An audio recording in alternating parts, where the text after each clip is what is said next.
Yeah, I've changed to the red tip, from the red tips, remember the small tips here, to a full straw on the nail, but it didn't work very well.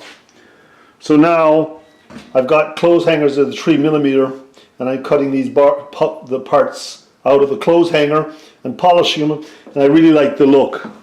So I'm trying to improve the look because I'm not totally happy. So I redid the guns here, the actual cannons themselves, with coat hangers, and then polished them, and they're looking much better than the other one. I'm trying to be a bit more exact. I filled in down here in the cracks a little bit with filler to make it look more clean line. I put up a 3mm coat hanger up and cut it and polished it, and a 2mm up to the angle, and then soldered it for the cranes. And you know, they're not, this isn't glued on yet, these parts, because I still have some parts to put on them. And there you go. So I'm trying to be a little bit more precise and a bit more classy in the way I build the boat. I sometimes rush things. Yeah, we're back to the model shipbuilding, and today what I'm trying to show or trying to work out is how to make better, you know, decks out of cardboard and balsa wood, especially the edges and the cleaning up. The old guys used to have certain ways of doing it that were really clean. So I'm trying different methods. So what we'll do is we'll just go to close-ups and I'll show you what I got.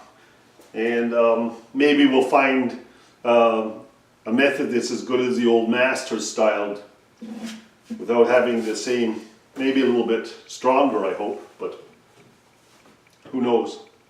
So let's go to close-ups, and I'll show you this piece here. Yeah, I built this yesterday, and I used some construction epoxy, and then I actually put them down where I had cut the cardboard. And what I'm trying to do is see if it cleans up a bit.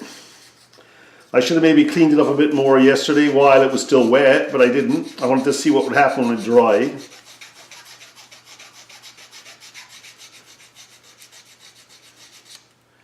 I mean, it is going smoothly, slowly, but... And then we'll paint it and see if it's good enough, you know.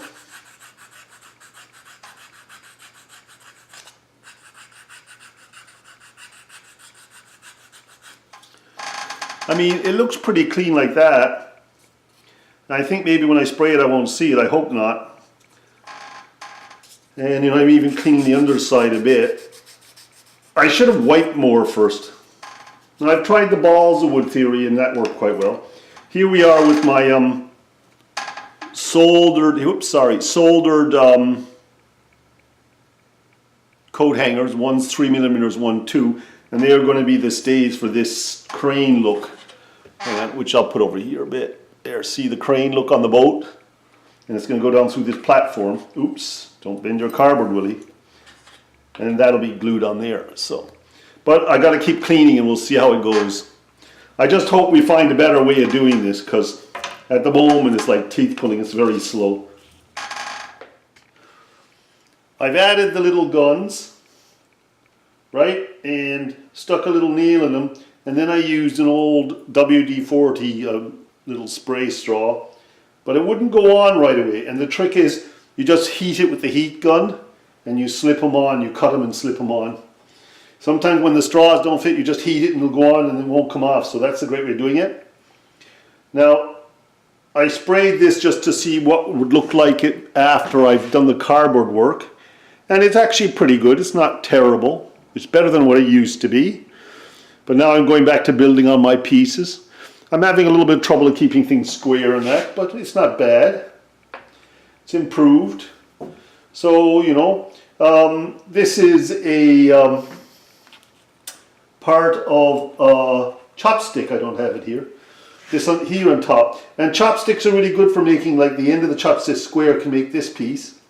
And then the other part of the chopstick makes the down piece. So I get a chopstick and I cut it up. You can use a pencil as well. It's very handy for round objects underneath. Which I'll most likely do here is cut a pencil for this little round thing here.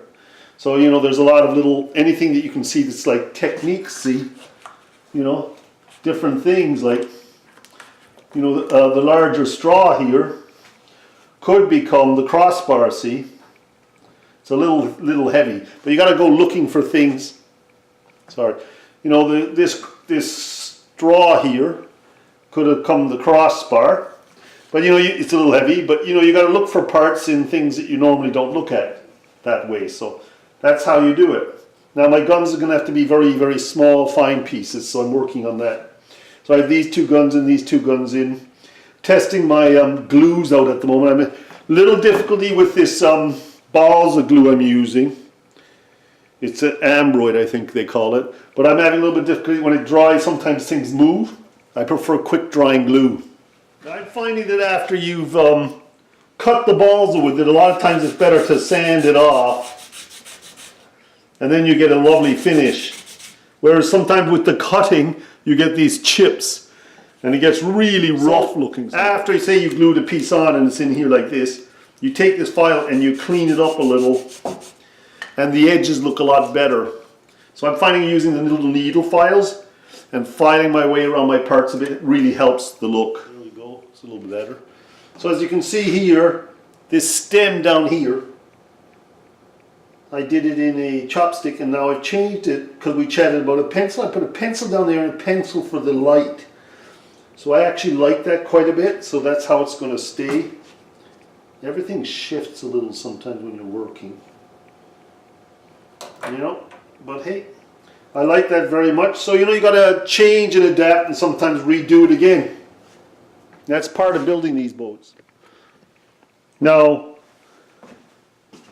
in the olden days they used to put cardboard squares in here, but I'm doing solid block for the main structural areas. So there's a block here and there's a block here for the mast. So I'm making the boat a little bit more solid.